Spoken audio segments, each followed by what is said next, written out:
Egaan kabajamtoota daawwattoota keenya poodkaastii faanaati kan isin daawwachaa jirtanii. Egaa guyyaan irraa guyyaa seena qabeessadha. Sagantaa Asharaa Magariisaa kan baranaatiin duula guyyaa tokkootiin biqiltuu miliyoona 700 dhaabuudhaa fi hojii eegalamee jirudha. Kan nuti argamnee jirru kutaa magaalaa Koyyeeffachee bulchiinsa magaalaa Shaggarittidha. Akkasumas gaara Insilaalee naannawa sanatti biqiltuu dhaabamuudha kan nuti isin daawwachiisnu. Biqiltuun har'a harkatti qabadhee jiru kuni aduu guyyaa tokkootiin guyyaa har'aa jechuudha. Biqiltuu miliyoona 700 sadarkaa biyyaalessaatti dhaabaman keessaa isaan muraasadha. Isaaniin dhaabaa. Faayidaan biqiltuu dhaabuudhaa maali? Biyyattiinoo maalirraa fayyadamaa jirti? Kabaja biyyaalessaa akkasumas faayidaa biyyaalessaa mirkaneessuudhaaf gahee inni qabu kan isin daawwachiisnu ta'a. Namoota garaagaraallee ni dubbisna. Nu faana tura.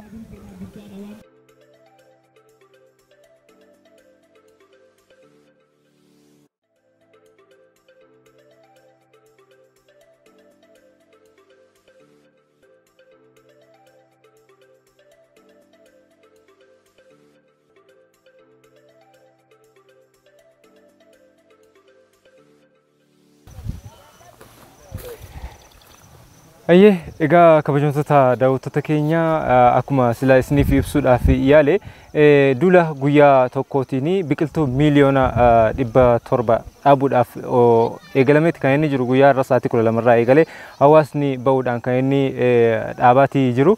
Anis hawaasa kana wajjin asharaa guyyaa har'aa kaa'ee hawaasni kun ammoo akkaataan itti dhaabuu fi qoddataa seenaa guyyaa har'aa keessaa maaliif ta'uu barbaade? Biqiltuu hagam dhaabaa jiru hagamis kunuunsaa jiru kan jedhu kan isin daawwachiisnu ta'a. An biqiltuu nan dhaaba, isinis dhaabaa.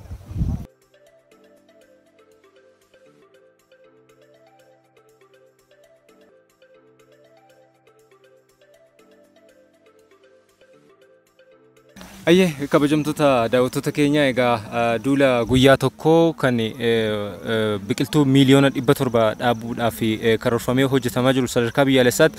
Egaa ganama sa'aatii 12 irraa eegaleeti kan hawaasni hirmaachaati jiru. Mee biqiltuu dhaabamaati kan inni jiru. Hawaasni naannoo kanatti biqiltuu dhaabaa jiru maal jedha waa'ee biqiltuu? Armee tokko argeetan jira. Armeen maqaan keessan? Addee Buzuna Shilma. Addee Buzuna Shilma. Mee biqiltuu si'a meeqa dhaabdaniittu mee erga akka biyyaatti biqiltuun dhaabamu jalqabee? Akka biyyaatti bara baraan inuma dhaabna. Xinnaa guddaan manguddoon hin jettu, jaartiin jaarsi hin jedhu, qeerroon qeerrittiin hin jedhamu.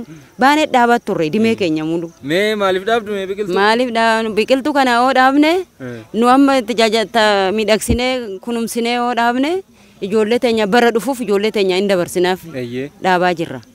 Amma immoo nu dhaabaa jedhanii boolla biqiltuu qopheessine dhaabaa jirra. Ijoollee teenya bara dhufuu dhala keenyaaf dabarsina inneeti.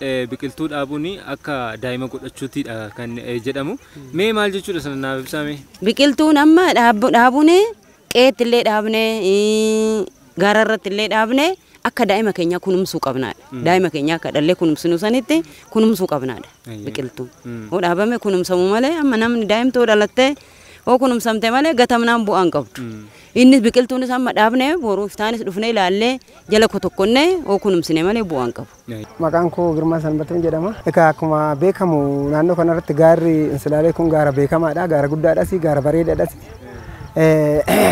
Egaa akkuma beekamu gaarri kun hedduu tanaan duras dhaabbatee silaa har'a biqiltuudhaan karaa Arongaa Asharaa itti deemayyuu ammas immoo gaafa har'a jammarru kan gaarri kun hedduu biqiltuu kun har'a dhaabne kun biqiltuun kun akkuma dhaabne kanatti kan nu qabu taanaan haala naannoo kanaatii fi haala biyyattii tanaa hin jijjiiraa jedheen yaada.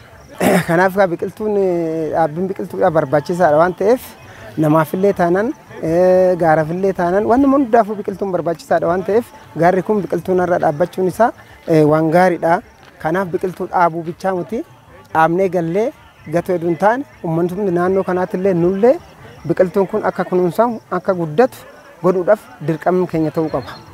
Maaliif sababni isaa biqiltuun lubbuu namaati. Biqiltuu malee lubbuun namaa jiraachuu waan hin dandeenyeef biqiltuu malee biyyeen illee dhaabbachuu waan hin dandeenyeef biqiltuu kana har'a dhaabnee galuu hedduun taane biqiltuu kana kunuunsinee guddisnee gaarri kun akka arongaadee ta'ee namaafillee naannoo kanaafillee tajaajila guddaa kennuuf irratti hojjechuu qabna. Daa'imti dhalattee hanga waggaa 18tti kunuunsa barbaaddi guddisa barbaaddi. Biqiltuun illee akkuma san gaafa dhaabbatu jammaree amma mataa of danda'utti biqiltuun sun kunuunsuu barbaada, kotokotomuu barbaada, guddisuu barbaada, akka horiin seen akka mataan hin ciramne guddisuu barbaada. Akkuma daa'ima guddifannu sanitti biqiltuu kanallee guddisuudhaaf barbaachisaadha. Tokko biqiltuun jiraachuu baannaan hongeedhaaf saaxilama. Biqiltuun jiraachuu baannaan lubbuun namaatillee jiraachuu hin danda'u, bishaan illee argachuu hin dandeenyu, rooba illee argachuu hin dandeenyu. Kanaaf biqiltuun barbaachisaadha. Akka addunyaatti barbaachisaadha waan ta'eef biqiltuun akka naannoo kanatti fakkeenyaaf gaara ereer yoo fudhanne gaara ereer jedhama. Gaarri gamaa kun eega inni biqiltuun achirra dhaabbatee biqiltuun baay'atee kan roobni illee nu roobuu qaba. Dur roobni nu roobu ture. Kanaaf tulluun insilaaletis akkuma tulluu ereeritti kunuunfamtee biqiltuun irra as dhaabne kun guddate kara fuuldura immoo kana olitti tajaajila uummataa kenna jedhee yaada. Egaa kabajamtoota daawwattoota keenya biqiltuudha kan dhaabamaatii jiru. Hawaasnis egaa ba'eeti biqiltuu kan inni dhaabaa jiru. Namoota tokko tokko dubbisaati kan inni jiru. Kanaan dura biqiltuu akka dhaabaa turanii fi faayidaa biqiltuun isaaniif qabu, hiika biqiltuu dhaabuun isaaniif qabudha kan nuti gaafataa jiru. Nama tokko biqiltuu yeroo dhaabuun argaati jira. Mee maqaa keessaniif jiraataa isaa akka taatan naaf ibsaa. Maqaan koo Kuubaa Damisee. Gandarreen Coo ana Galaana Rabsaa bulchiinsa Kooyyee Facceedha turre. Mee biqiltuu dhaabuu kana yoom jalqabdanii mee? Biqiltuu dhaabuudhaaf 2003 irraa jalqabee biqiltuu kan hin dhaabna. Yaa'u duraan gaarri qullaa ta'ee jiru kanaaf amma baay'ee magariisa uffatee jira. Magariisa uffatee haala qilleensa gaarii argachaa jirra. Erga biqiltuu kana dhaabuu qabne rooba gahaa qilleensa gaarii amshaalummaadhaan magariisa taanee jiraanna waan ta'eef jechaadha. Biqiltuun faayidaa baay'ee gaarii qaba. Kanaaf ammas warroota gaara qullaa ta'e barbaannee raawwanne bidambiitti dhaabuu qabnas barsiisuus nu qabnas waadaa walii gallee jechaadha. Kanas har'a dhaabnee jiraanne kanas immoo kanaaf hojiirra oolchuun dirqama hawaasa kanaaf naannoo kanaafis hawaasni immoo itti laffees oggaarraatti bareedee guddatee arguudhaaf amantaa guddaa irraa qabna. Mee biqiltuu dhaabdanii biraa deebi'uu qofa otoo hin taane kunuunsuun illee ni barbaachisa. Mee biqiltuu dhaabdanii deebitanii ilaaltanii beektu laata? Ofii kiyyaaf deemetan laala quuqama irraa qaba waan ta'eef kanaaf baay'ee quuqama irraa qaba waan ta'eef kanaaf eegatan jira nan laalasi ofii kiyyaafis deemetan laalasi gizee tokko tokkos deemetan keessa bashannanee gala. Quuqamni isin qabdan maal mee? Biqiltuudhaaf quuqamni qabuufan haala qilleensa gaarii argachuudhaaf. Jidduu keessatti bosonni hoggaa jiraate lubbu qabeeyyiin kamii akka keessatti horutti magrallee cirree akka loon ilaannutti yeroo hoosi lula hin yaani bishaan akka konkolaateen deemne ta'u maasaa gara jala jiru lafa akka hin balleessinetti. Naannoo keenya irratti jijjiirama gaarii qilleensa gaarii fidee jira. Anan dhaabuu qabe naannoo hoggaa 15 akkas minaamna hin ta'a. Qilleensa gaarii sulula hidhuudhaan gaara hidhuudhaan qilleensa gaarii argisiisaa jirra jechaadha. Kanaaf. Faayidaan isa biyyaaf qabu maali akkamitti ibsitu? Faayidaa inni biyyaa qabu tokko haala qilleensa gaarii fidu. Lama jireenya akkabaabii jiru bona kan ta'e rooba harkisee qilleensa gaarii nuu kennuudhaaf kanaadhaaf barbaadama. Kanaafiyyuu gara fuulduraatti maaltu haa ta'u jettu mee kana booddee biqiltuu dhaabuunis itti fufuu danda'a. Kan dhaabame yoo akkama ta'u jettanii yaadu? Kan dhaabame itti quuqamee kunuunsuun qaba. Kunuunsee eeguun qaba. Kanaaf kunuunsee eeguun qaba. Namoonni immoo an akkana carraa akkanaan arganne immoo deemnee raawwannee gaara duwwaa hoggaa argine gorsinee gorsa laannee fi boolla qonnee dhaabuu qabna. Malaaka Salaam Luba Geetaachoo Tafarraan jedhama. Biqiltuu dhaabuun tokkoffaa qilleensa naannoo jijjiiruu irratti gahee guddaa taphata. Magariisa agarsiisuu irratti, guddina biyyaa irratti, jijjiirama biyyaa irratti gara hundaanuu gama diinagdeetinis guddina biyyaa fi jijjiirama guddaa agarsiisa. Kanaafuu guyyaan har'aa immoo guyyaa addaati. Guyyaa irratti biqiltuu kana dhaabuudhaaf uummanni hedduun asitti bahee yoo biqiltuu kana dhaabu gammachuu guddaatti dhagahamaa jira. Dhiiraa dubartiidhaan xiqqaa guddaadhaan hawaasni abbootiin amantii hojjetaan mootummaa hunduu seektara hundarra kan jiru hunduu asitti ol gahee dhaabaa jira. Gammachuu guddaadhaan tokkummaadhaan dhaabaa jira waan ta'eef misoomaa fi badhaadhina keenya guddina biyya keenyatiif waan agarsiistuu guddaadha. Kanaafuu akkaataa kanaan biyyi kun hin jijjiiramtiin guddatti jennee baay'ee hawwina waan ta'eef kun immoo addunyaadhaaf hunda fakkeenyas agarsiistuu guddaadhas jenneeti yaadna. Biqiltuu dhaabnee manatti gallee biraa hafuu oduu hin ta'in biqiltuu kana barii bariidhaan hordofuudhaan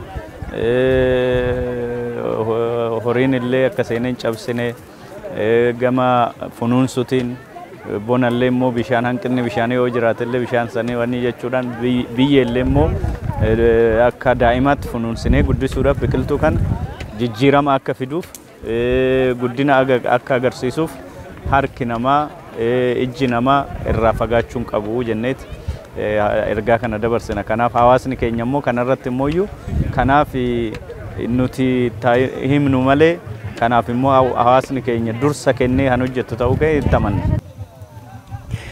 Ayyaani egaa kabajamtoota daawwattoota keenya guyyaa har'aa duula guyyaa tokkootiin biqiltuu ashaaraa magariisaa kan sadarkaa biyyaalessaatti miliyoona 700 dhaabuudhaaf ganamaa jalqabee hawaasni ba'uudhaan dhaabaa turedha kan isin daawwachiisaa ture. Hawaasni yaadisaa maal fakkaata? Ilaalchinni biqiltuu dhaabuudhaaf qabu kan harmaan olitti isin daawwachiisnee ture waan nu faana taatanii daawwattaniif guddisnee isin galateeffanna. Hawaasni bakka jirutti biqiltuu haa dhaabu, dhaloonni biqiltuu haa dhaabu, dhaloota boriitiif dhaabuudhaan haa bayyanan jecha sagantaa keenya irraa asirratti xumurra. Kun poodkaastii faanaa ture waan faana taataniif guddisnee isin galateeffanna. Yeroo gaarii.